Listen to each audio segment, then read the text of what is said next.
രാഷ്ട്രീയ കേരളമാകെ ഉറ്റുനോക്കുന്ന വടകര മണ്ഡലത്തിൽ തിരഞ്ഞെടുപ്പ് പ്രചരണം ചൂടുപിടിക്കുന്ന കാഴ്ചയാണ് കാണാൻ സാധിക്കുന്നത്. സ്ഥാനാർത്ഥികൾ നാമനിർദ്ദേശ പത്രിക സമർപ്പിച്ച് തുടങ്ങിയിരിക്കുന്നു.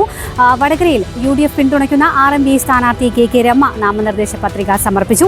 TP ചന്ദ്രശേഖരന്റെ ജ്വലിക്കുന്ന ഓർമ്മകൾക്ക് മുൻപിൽ രക്തസാക്ഷി സ്തൂപത്തിൽ പുഷ്പാർച്ചന നടത്തിയ ശേഷമാണ് KK രമ നാമനിർദ്ദേശ പത്രിക സമർപ്പിക്കാനെത്തിയത്. Vadakara RDO K Ajeesh മുമ്പാകെയാണ് KK Rama നാമനിർദ്ദേശ പത്രിക സമർപ്പിച്ചിട്ടുള്ളത്.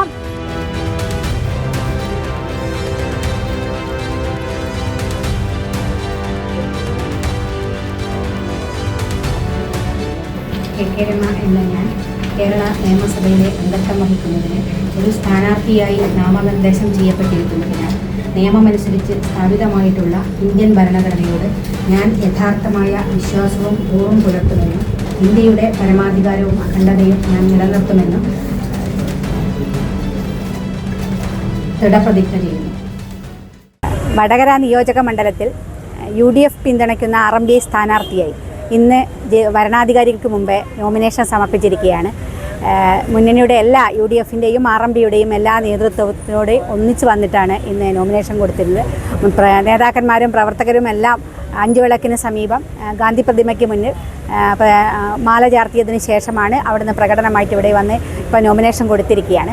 വടകരയിൽ കഴിഞ്ഞ 5 വർഷം നടത്തിയ വികസന പ്രവർത്തനങ്ങൾ, ആ വികസന പ്രവർത്തനത്തിന് തുടർച്ച ഉണ്ടാകണമെന്നതും അതുപോലെ തന്നെ ഈ നാട്ടിലെ ജനതയുടെ പ്രയാസങ്ങളെ പ്രശ്നങ്ങളെയൊക്കെ അവരുടെ കൂടെ നിന്ന് അഭിസംബോധന ചെയ്യുക എന്നുള്ളതും കൂടിയാണ് ഒരു ജനപ്രതിനിധി എന്ന നിലയിൽ എന്നിൽ അർപ്പിതമായ കർത്തവ്യങ്ങൾ. തീർച്ചയായിട്ടും ഒരു വലിയ ഉത്തരവാദിത്തം നിർവഹിക്കാൻ ആവശ്യമായ പ്രവർത്തനങ്ങൾക്ക് നേതൃത്വം നൽകുക എന്നതാണിപ്പം. അതിനുവേണ്ടി ഈ വടകരയിലെ വോട്ടർമാരോട് വോട്ട് ചോദിക്കുകയാണ്. കഴിഞ്ഞ ഈ 5 വർഷവും എനിക്ക് വടകര തന്ന വലിയ പിന്തുണയുണ്ട്, വലിയൊരു സ്നേഹമുണ്ട്.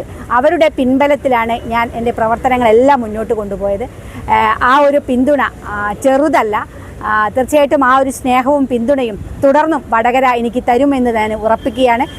വടകരയിൽ ഏതൊരു ജനം വന്നാലും എൻ്റെ അടുത്ത് വന്നാൽ അവരെ നിരാശയോടുകൂടി പറഞ്ഞയച്ചില്ല എന്നുള്ള വലിയ ആത്മവിശ്വാസം എനിക്കുണ്ട്. അവരെ എല്ലാം ചേർത്ത് നിർത്തിയാൻ, അവരെ കേൾക്കാൻ ഒരു ജനപ്രതിനിധി എന്ന നിലയ്ക്ക് സാധിച്ചിട്ടുണ്ട്, അതിനുവേണ്ടി ശ്രമിച്ചിട്ടുണ്ട്. അപ്പം ജനങ്ങൾ നൽകിയ ആ 5 വർഷം നൽകിയ ആ ഉത്തരവാദിത്തം നിർവഹിക്കാൻ കഠിനമായിട്ട് പ്രയത്നിച്ചു എന്ന ചാരിതാർത്ഥ്യത്തോടു കൂടിയാണ് ഈ വർഷവും മത്സരിക്കാൻ തീരുമാനിച്ചതും നോമിനേഷൻ കൊടുത്തിരിക്കുന്നതും. അപ്പോൾ വടകരയുടെ എല്ലാ ജനങ്ങളുടെയും എല്ലാ പ്രിയപ്പെട്ട മനുഷ്യരുടെയും പിന്തുണ ഉണ്ടാകണമെന്ന് വളരെ വിനയത്തോടെ എല്ലാവരോടും അഭ്യർത്ഥിക്കുകയാണ്. നിങ്ങൾ മാധ്യമ സുഹൃത്തുക്കൾ തന്ന പിന്തുണയും ചെറുതല്ല. തീർച്ചയായിട്ടും തുടർന്നും നിങ്ങളുടെ പിന്തുണ കൂടി ഉണ്ടാകണമെന്ന് അഭ്യർത്ഥിക്കുകയാണ്. നല്ല സപ്പോർട്ടാണ്, നല്ല പ്രതികരണമാണ് പൊതുസമൂഹത്തിൻ്റെ ഭാഗത്തു നിന്നുള്ളത്. നാമനിർദ്ദേശക പത്രിക കൊടുക്കുന്നതിന് മുന്നേ തന്നെ മത്സരിക്കണമെന്നുള്ള വലിയ നിർബന്ധം എല്ലാ ഭാഗത്തു നിന്നും ഉണ്ടായിരുന്നു. അപ്പോൾ നല്ല പിന്തുണയോടുകൂടി തന്നെയാണ് മുന്നോട്ട് പോകുന്നത്. പ്രചരണം നല്ല പ്രചരണമാണ്. ഇനി ഇപ്പം കുറച്ച് ദിവസമേ ഉള്ളൂ എന്നുള്ളതാണ് നമ്മുടെ മുന്നിൽ. അതുകൊണ്ട് തന്നെ ഇനി ഇന്നു മുതൽക്ക് അങ്ങോട്ട് പ്രചരണത്തിലേക്ക് ഇറങ്ങുകയാണ്. എല്ലാ കാര്യങ്ങളും ചാർട്ട് ചെയ്തിട്ടുണ്ട്, കമ്മിറ്റി ചേർന്നു, കാര്യങ്ങളൊക്കെ പ്ലാൻ ചെയ്ത് മുന്നോട്ട് പോവുകയാണ്. തീർച്ചയായിട്ടും നല്ല ഭൂരിപക്ഷത്തിൽ വിജയിക്കാൻ സാധിക്കും. വടകര തീർച്ചയായിട്ടും കൈവിടില്ല. വടകര ചേർത്ത് നിർത്തുമെന്ന് തന്നെ ഉറപ്പായും കഴിഞ്ഞ തവണത്തെക്കാളും നല്ല ഭൂരിപക്ഷത്തിൽ വിജയിക്കാൻ ഇപ്രാവശ്യം സാധിക്കും. ഇതുപോലെ നല്ല സുന്ദരിയായിരിക്കണം. അപ്പോ കല്യാണ പെണ്ണോ? അത് ചിറ്റപ്പന്റെ ഇഷ്ടം. ഇത് മതിയോ? ചിറ്റപ്പ.